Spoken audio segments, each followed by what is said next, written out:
Hadirin, saya sangat bersyukur dan bahagia dengan izin Allah hadir dua guru kita yang oleh Allah dimuliakan dengan ilmu, dengan amal dan dakwah.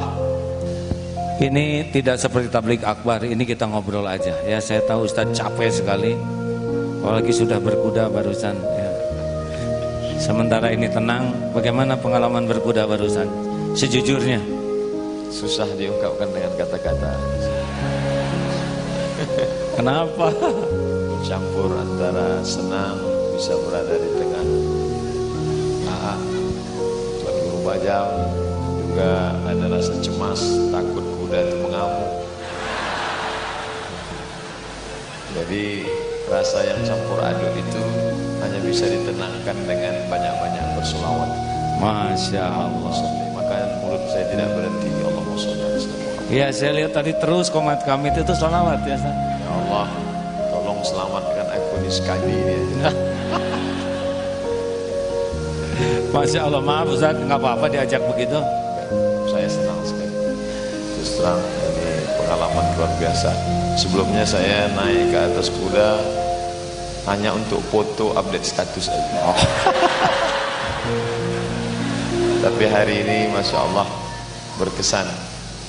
Disitulah baru saya tahu mengapa Ustadz Al-Mukarram, Ustadz Abdullah bin Nastiar disenangi orang, karena dia memberikan kesan pertama yang begitu menggoda.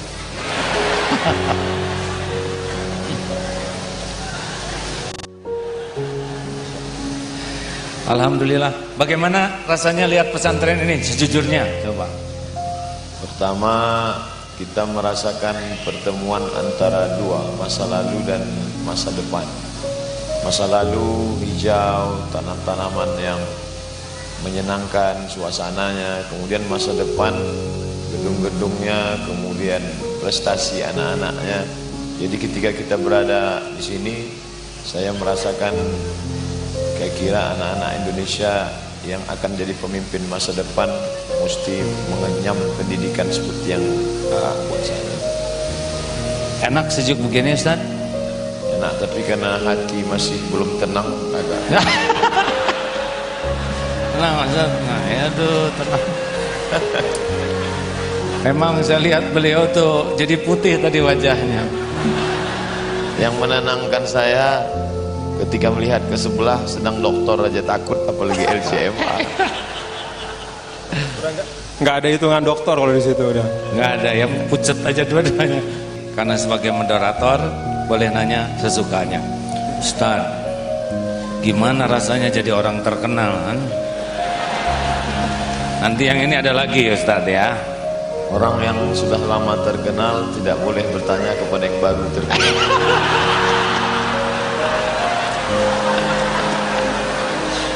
Wah, nggak, saya pengen tahu aja karena saya tahu bahayanya Ustaz.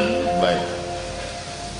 Nanti saya mau bicara empat mata dengan menanyakan bahaya-bahayanya. Iya. Karena gejalanya sudah mulai terasa. Oh. Yang pertama, saya tidak bisa lagi pergi ke mall. Walaupun cuma mau cari buku. Karena Nelangsa lah, potret. minta foto segala macam. Kemudian biasa makan di pinggir jalan, di warung-warung susah karena Susah ya. Potretan gratis.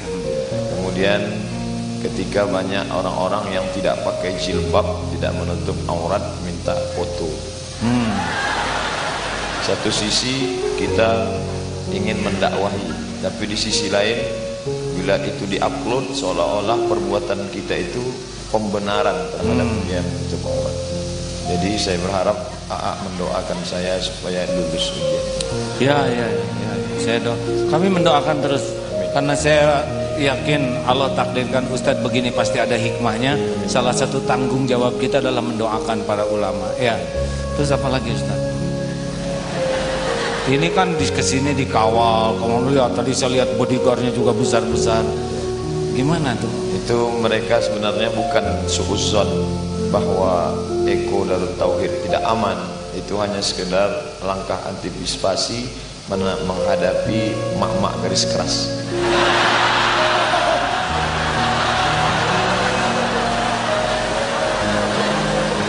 Saya paham. Saya paham.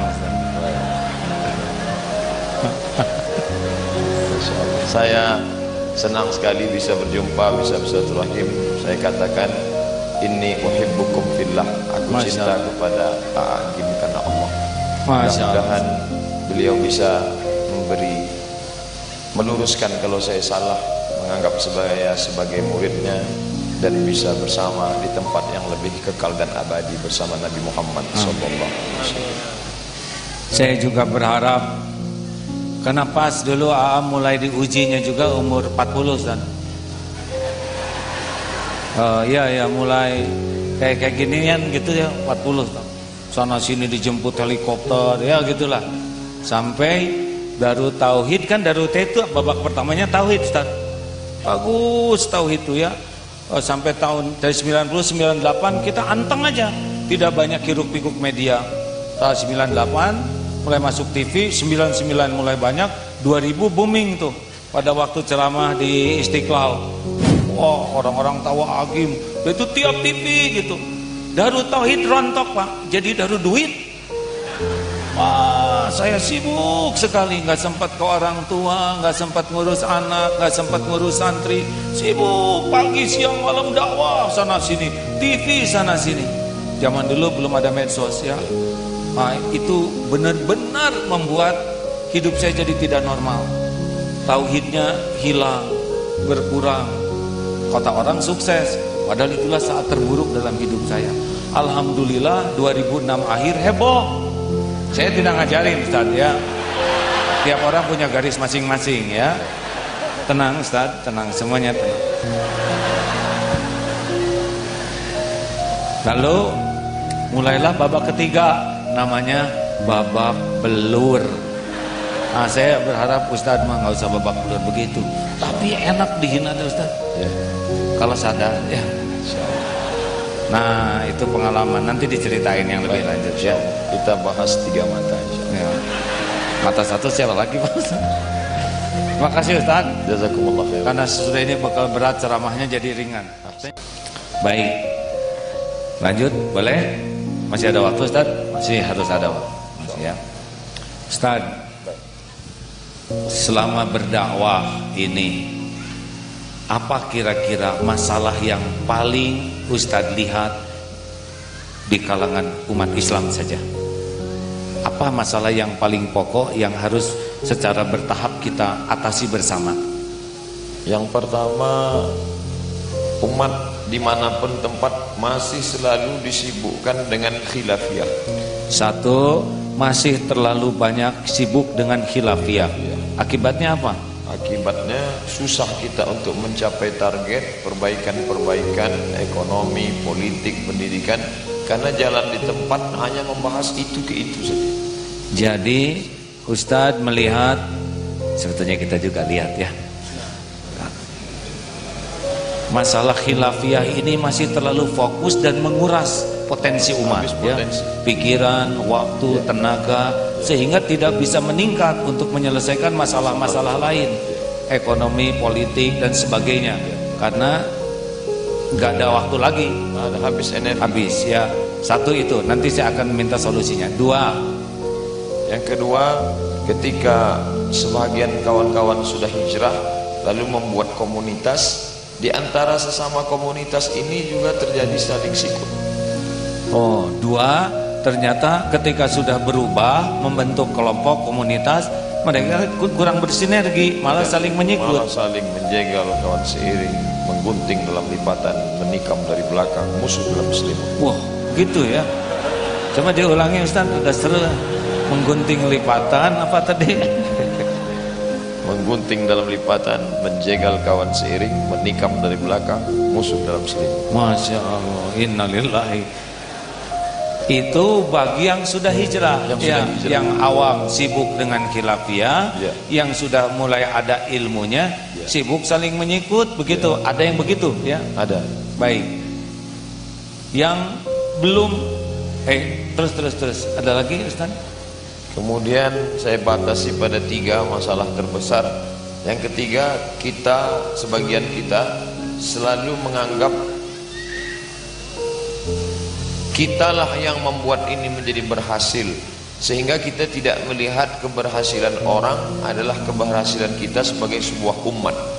Maka ketika saya sampai ke Eko Darut Tauhid, maka saya mengucapkan bersyukur pada Allah karena ini adalah umat. Hadhihi ummatukum ummatan wahidah. Sementara sebagian orang tidak melihat ini, itu kan keberhasilan dia, bukan kita. Sedangkan Nabi selalu berkata innallaha ma'ana, yang selalu dikedepankan itu kekitaannya. Saya kira kenapa Ustaz Abdullah bin Nastiar amat sangat menerima kunjungan kami, karena beliau melihat kami sebagai kita, bukan sebagai dirinya, sehingga ini dianggap sebagai orang-orang yang Allahu a'lam. Tapi yang jelas kita semua dibersihkan Allah. La taj'al fi qulubina ghillan, jangan jadikan dalam hati kami hasad. Maka mudah-mudahan kita melihat lebih kepada kekitaan kita, bukan keakuan saya. Oh, 1 masalah khilafiyah, 2 masalah ego kelompok ya, dan yang ketiga ya masalah kekurang mampuan menerima kelebihan orang gitu ya. Ya gitu kan.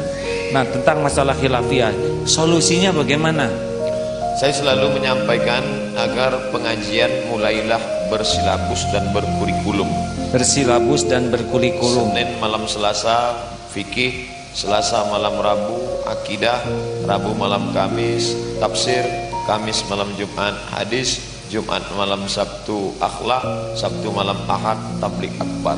Jadi ketika kita sudah bahas masalah ini menurut 4 mazhab, begini menurut Hanafi, begini menurut Maliki, begini menurut Syafi'i, begini menurut Hambali, nanti ketika datang orang lain membahas untuk mengobok-obok kita, memecah kita, jamaah sudah tahu. Itu kan sudah kami bahas dari 4 aspek.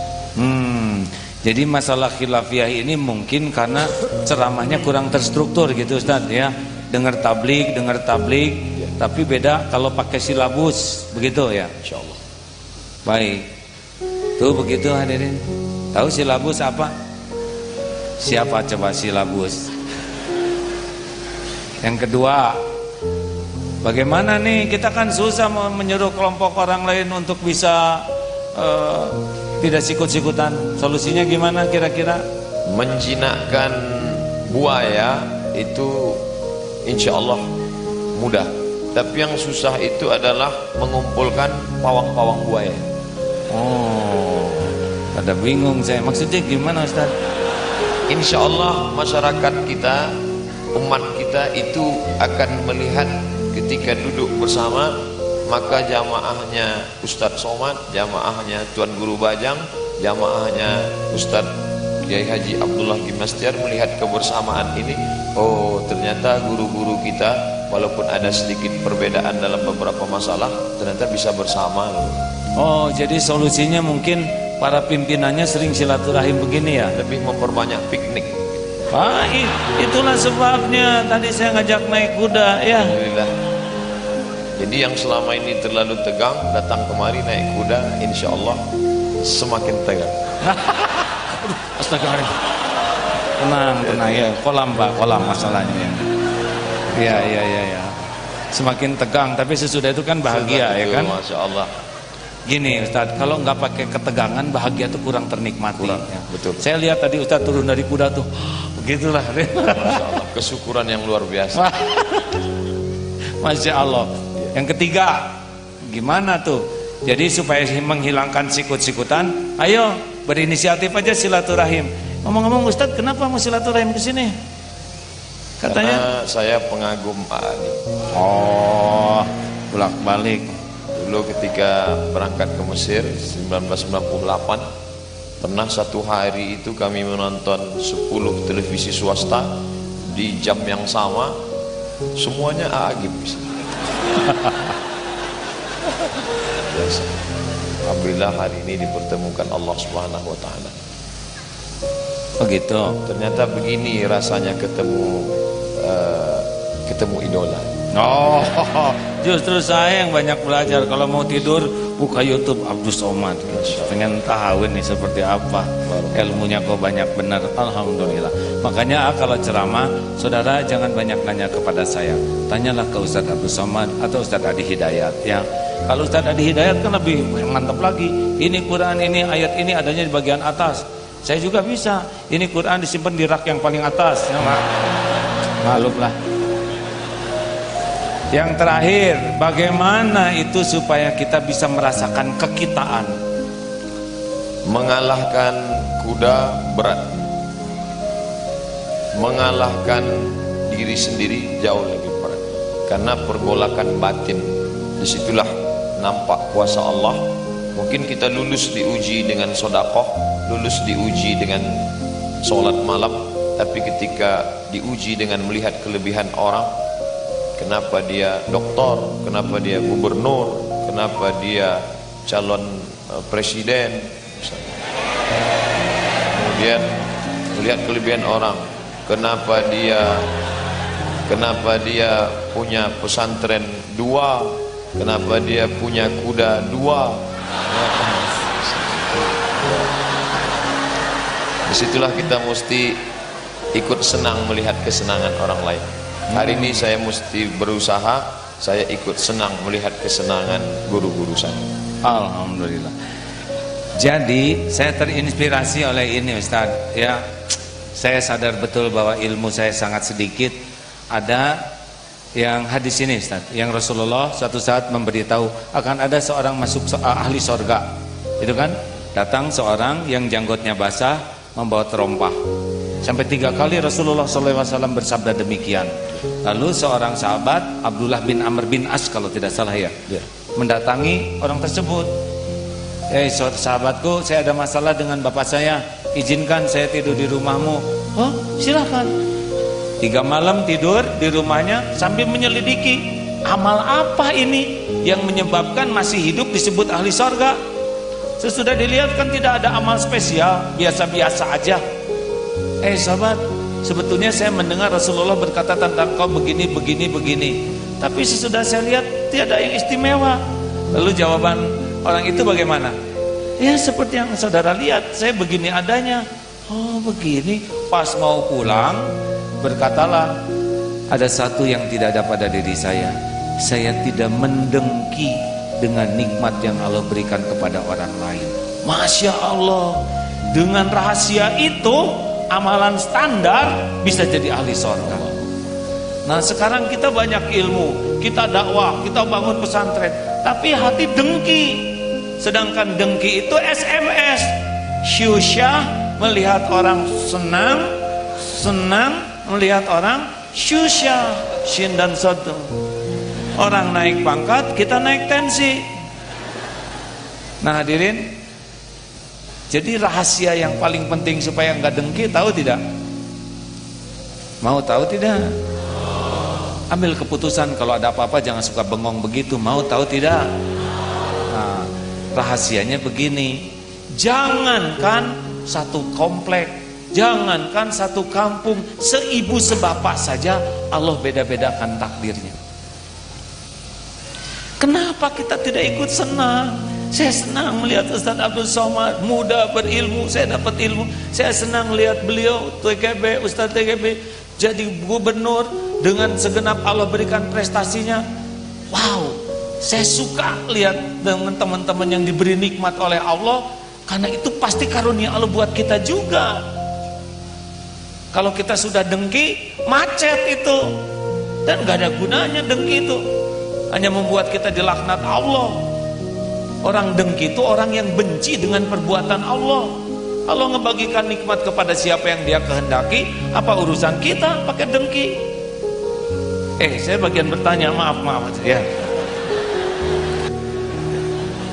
Saya lupa, tugas saya moderator ya. Kalau ulama boleh berpolitik nggak? Saya tidak menduga pertanyaan ini akan ditujukan ke saya. Ya kalau ke sini nggak aneh, ini kan politikus ya. Sekarang ke ulama yang asli bagaimana? ketika Nabi Muhammad sallallahu alaihi wasallam di kota Makkah tidak ada solat berjamaah karena khawatir akan diserang Abu Jahal, Abu Lahab, Abu Sufyan. Kenapa? Karena Nabi tidak punya kekuasaan. Tapi ketika setelah sampai ke kota Madinah, Nabi punya kekuasaan. Selesai solat, Nabi malah bisa melihat, inspeksi ke belakang, asyhadun fulan, asyhadun fulan, asyhadun fulan. Mana si fulan? Kenapa tidak datang solat berjamaah? Itulah yang tidak bisa saya lakukan karena saya tidak punya kekuasaan. Tapi kalau imamnya gubernur, dia bisa tanya, mana kepala dinas, mana kepala badan, mana kepala kantor, mana kepala wilayah. Biasa cek. Apalagi kalau setelah gubernur jadi presiden.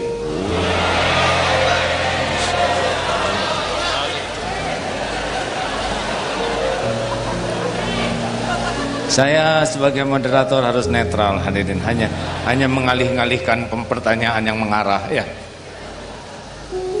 Begitulah hebatnya kekuasaan, ya, Ustaz. Ini saya cerita, beliau sudah jadi, tapi kemarin saya baru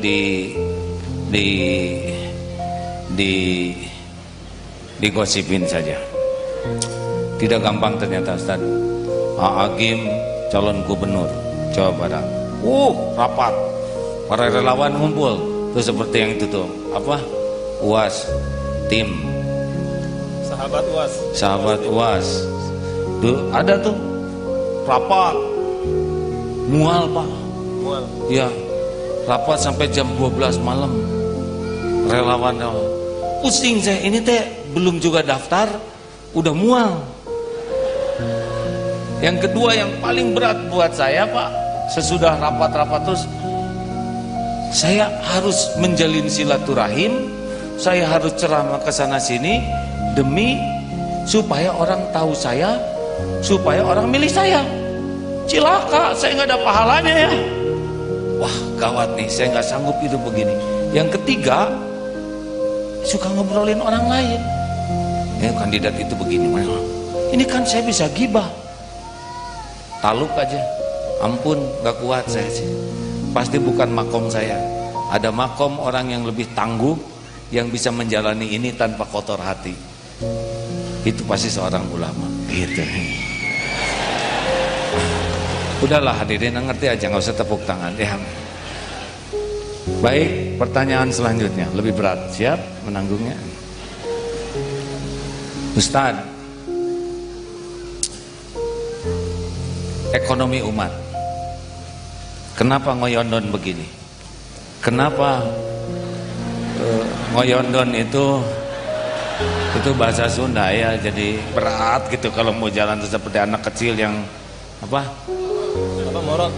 Udah enggak, ganti bahasanya.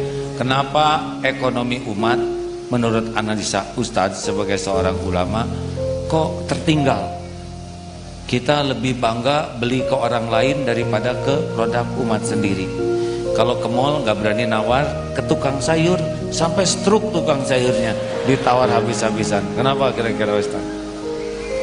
Menurut saya Ustaz, pertama orang Islam sudah dicuci otaknya, memahami bahwa Islam hanya untuk mati. Jadi ekonomi harus ditinggalkan, hanya akan melalaikan dari Allah. Ini siapa punya kerja, wallahu a'lam bishawab. Tapi yang jelas banyak umat Islam yang sebelum hijrah sibuk bisnis, setelah hijrah meninggalkan bisnis. Sebelum hijrah sibuk politik, setelah hijrah meninggalkan politik. Dia katakan, ini zaman jahiliyah saya, sekarang saya sudah Islami. Ini lebih bahaya karena sebelumnya dia menekuni dunia ini semua, sekarang dia sudah meninggalkan dunia padahal dia belum mati meninggal dunia. Akhirnya umat ini terus terperosok jauh. Lalu kemudian umat Islam tidak memiliki rasa empati yang dikatakan Nabi, la yu'minu ahadukum, kamu tidak beriman hatta yuhibba li akhih, sampai kau sayang kepada saudaramu ma yuhibbu li nafsih.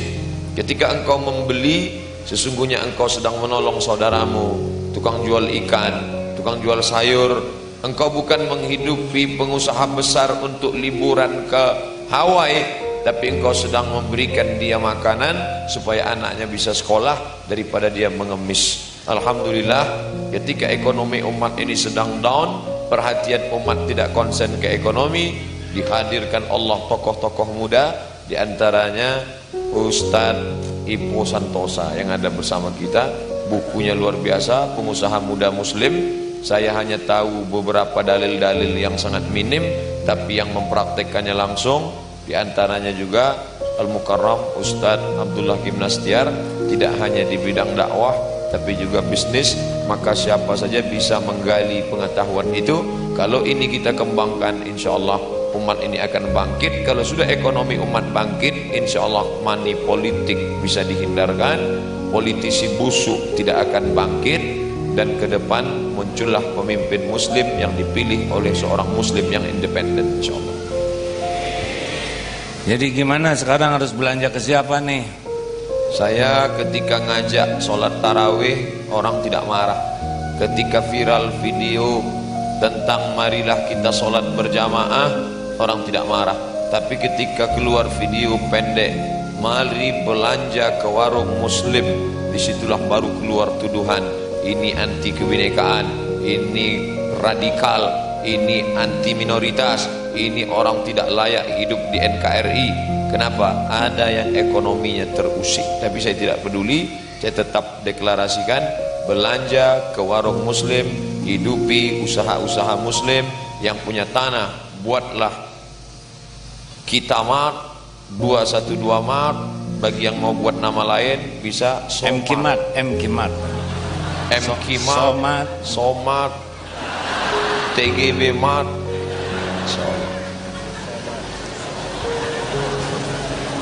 Saya berharap ceramah ini tidak hanya didengar tapi diaplikasikan. Ya.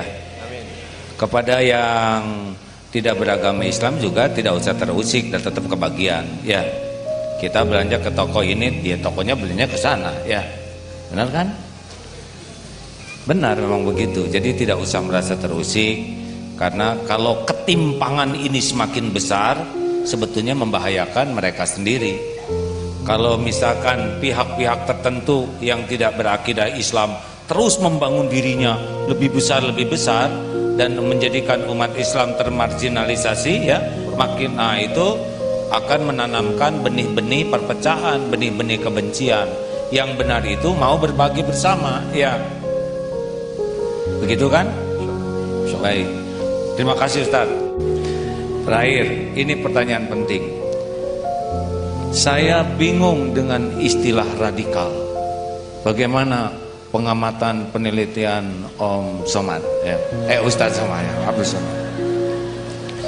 Ini Habib Rizik disebut radikal, ini radikal.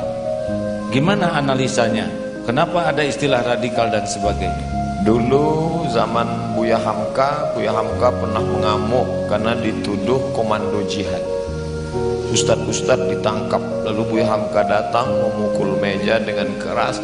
Tidak ada yang namanya komando jihad. Lalu kemudian pecinya lepas, sakit.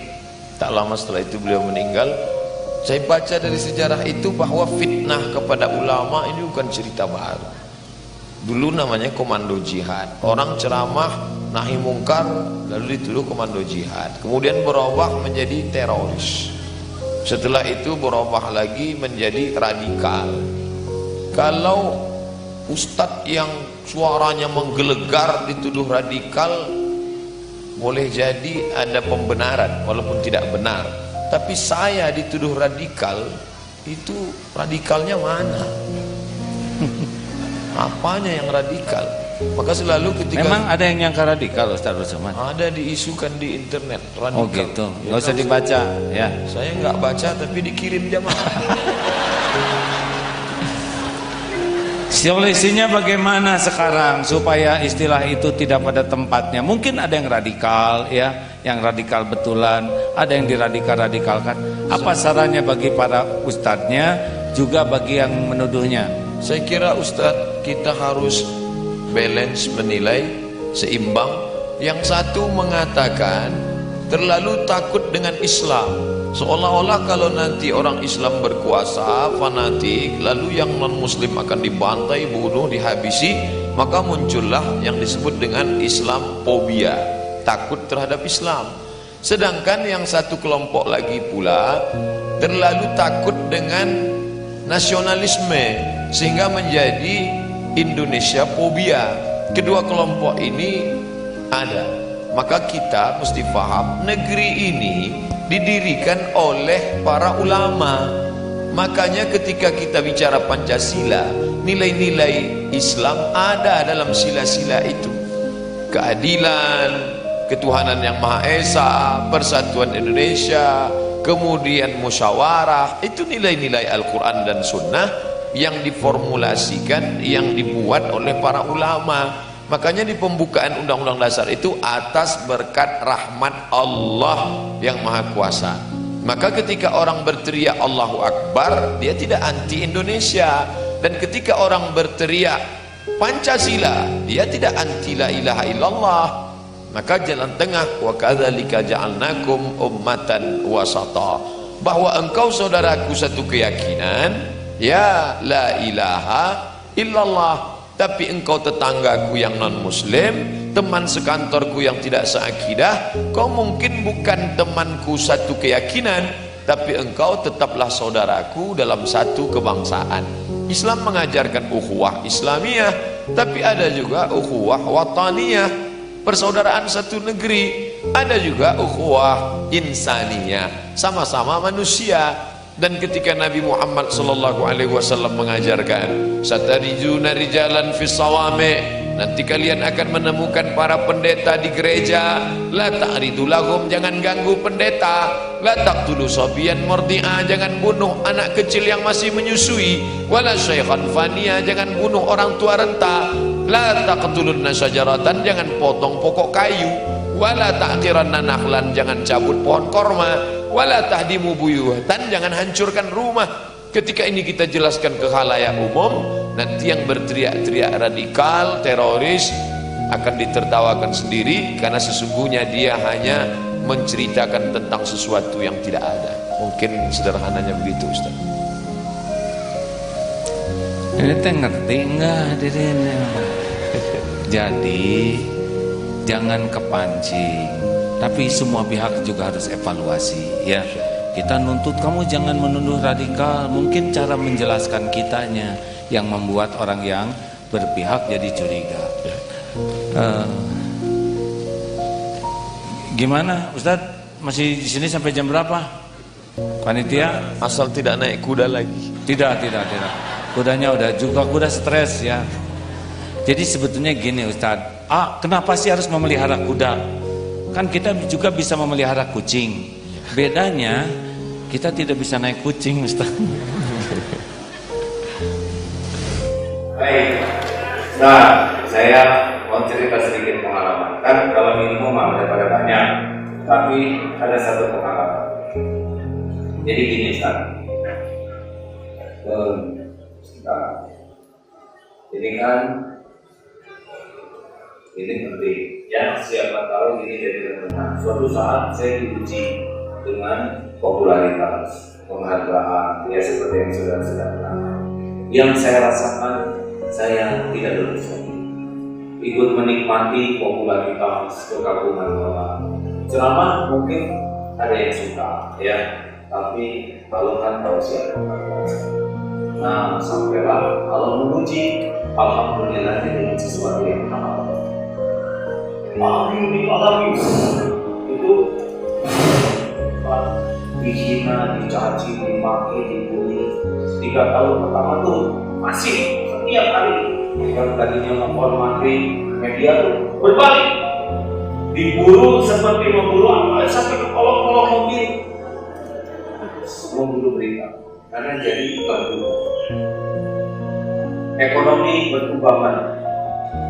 Santri SSG dari 1000 yang daftar, cuma 30 karena rumit. Yang lelaki daftar bisa kamu berburu, yang perempuan daftar bisa kamu jadi yang ketiga. Jadi yang daftar hanya pemberani saja. waktu itu 2006 akhir 2007. Nah saya datang guru saya berkata begini, semoga Allah memuliakan guru saya, sangat mencintai guru saya ini ya, dan beliau tidak mau disebutkan namanya. Beliau berkata begini, alhamdulillah Allah sayang sama AA diselamatkan, karena kalau tidak bisa seperempat iman seperti ini, menikmati kekaguman, ujian, perlakuan spesial, karena itu nikmat sekali oleh nafsu. Tapi Allah tidak menikmati. Kasih jalan gimana? Saya nanya, saya mau diapalin. Ada seorang lagi ulama seperti pohon kelapa. Kelapa itu tidak pernah keluar sari patinya sebelum diproses. Satu, dijatuhkan dari pohon. Gak ada kelapa jatuh pelan, benar? Gak ada itu daun. Udah jatuh, bukannya dibelai, dijabak sampai bunuh. Dan gak ada yang senyum buka kelapa. Udah bedul, digetok, gak ada pukul kepala pelan-pelan. Sampai belah, udah belah, dicungkil, udah dicungkil, disisir, udah disisir, diparut, udah diparut. Saya dengarnya aja, ini sampai gimana Bang? Saya harus apa? Nanti sampai akan menjerit, Qul huwallahu ahad, Allahus samad. Bagaimana saya menjalani semua ini? Cuma satu, air mata tobat. Jadi selama bertahun-tahun saya hanya dididik menangis.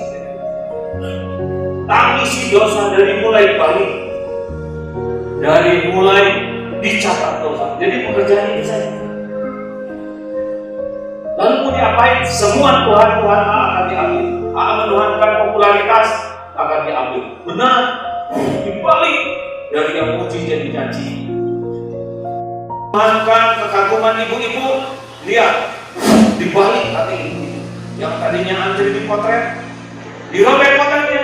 Sekarang diselotip lagi. Saya tahu kan ada karisma. Kekayaan, saya perusahaan banyak waktu bertumbangan satu persatu karena jualannya jualan AA. Kata guru saya, nanti kalau AA sudah lepas dari Tuhan ini, Allah akan mengembalikan dunia, tapi tidak ada rasanya. Jadi saya harus bagaimana Mbak? Kejar itu air mata tobat.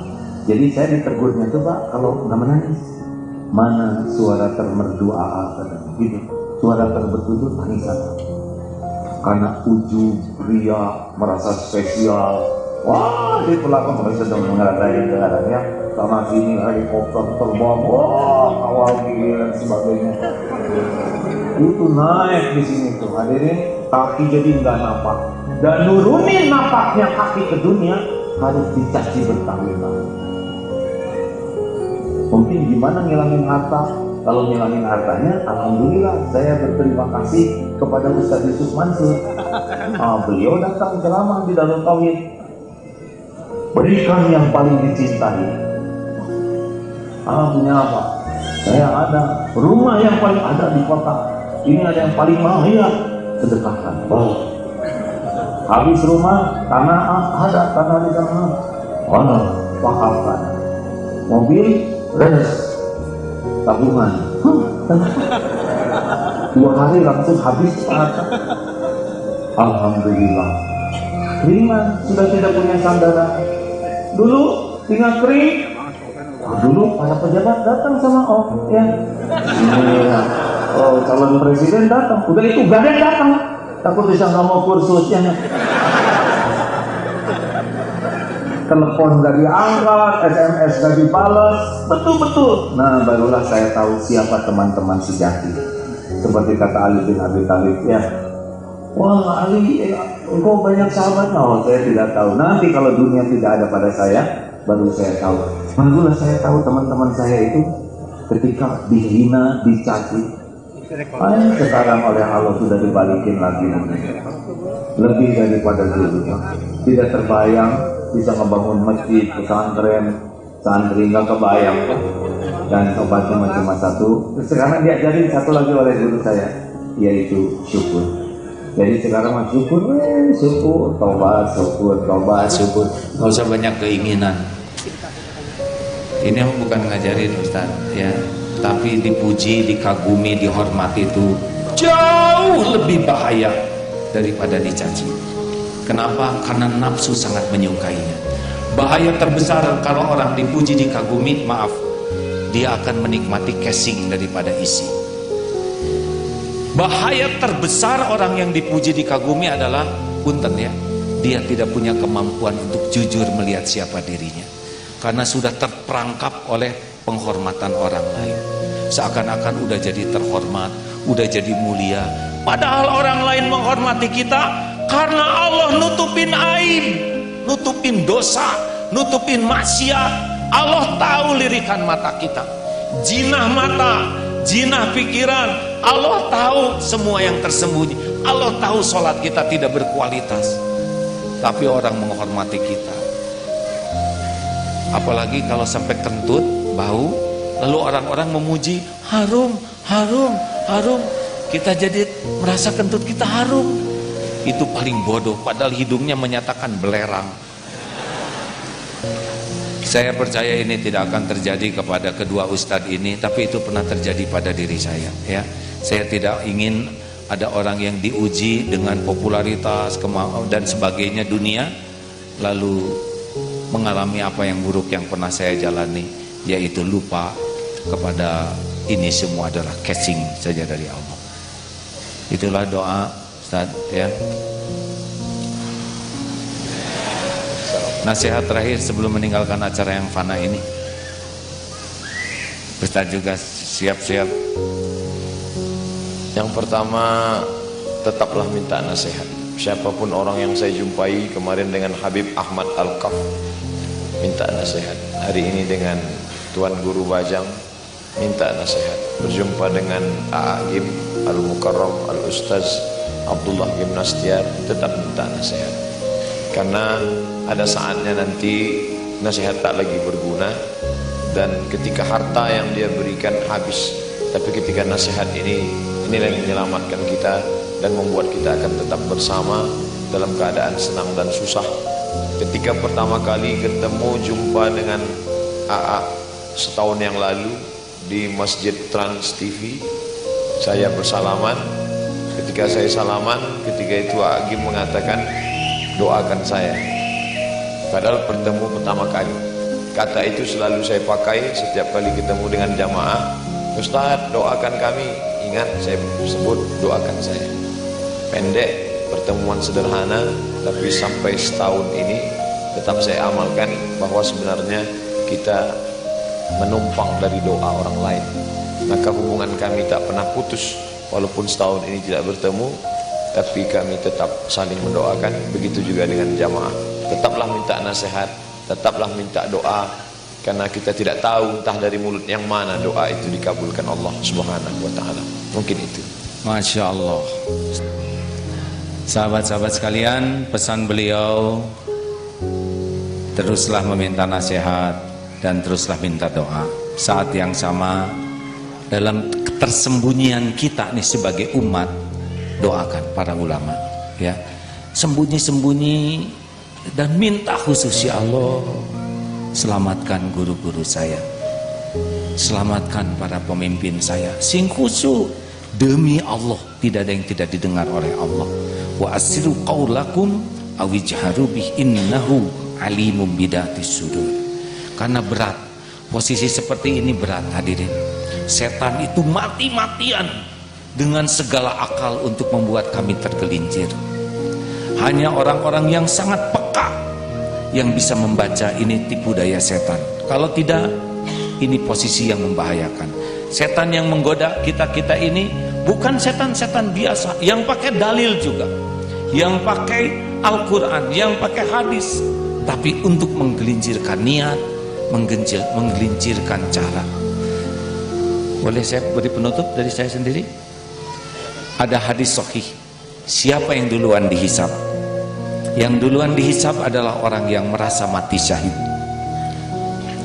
Ketika ditampakkan nikmat dari Allah, apa yang kau lakukan? Ya Allah, saya sudah berjihad sampai saya mati di medan perang, dan saya lakukan lillahi ta'ala. Bayangkan, tubuh berjuang, mati, dan mengaku lillahi ta'ala. Tapi Allah berfirman kepadanya, kadzabta, dusta kamu berjuang bukan karena Allah, kamu berjuang karena ingin dianggap sebagai pahlawan, dan itu sudah engkau dapatkan. Dianggap sebagai pemberani, dan itu engkau dapatkan. Di dunia diseret dalam keadaan tertelungkup, jadi ahli neraka. Nauzubillah. Tidak kurang perjuangannya, tidak kurang pengorbanannya, tidak kurang pengakuannya, tapi Allah tidak bisa terbohongi. Wa huwa alimum bidati sudur. Yang kurang cuma satu saja, tapi fatal. Dia lebih menikmati kedudukan di sisi makhluk daripada kedudukan di sisi Allah. Orang yang kedua, dengar baik-baik, siapa yang dihisab? Orang yang belajar agama dan mengajarkannya. Kita. Ternyata ada yang tidak bisa masuk surga, padahal dia mengakui, saya belajar, saya berdakwah, saya lakukan karena engkau. Kadzabta, dusta kamu berjuang, kamu berdakwah, cari ilmu, berdakwah karena ingin disebut alim, ulama, dan sudah engkau dapatkan itu di dunia. Di akhirat diseret dalam keadaan tertelungkup. Sama dengan para pembaca Quran yang ingin dianggap qori'ah. Sebabnya cuma satu saja, dia lebih sibuk dengan kedudukan di sisi makhluk daripada mencari kedudukan di sisi Allah.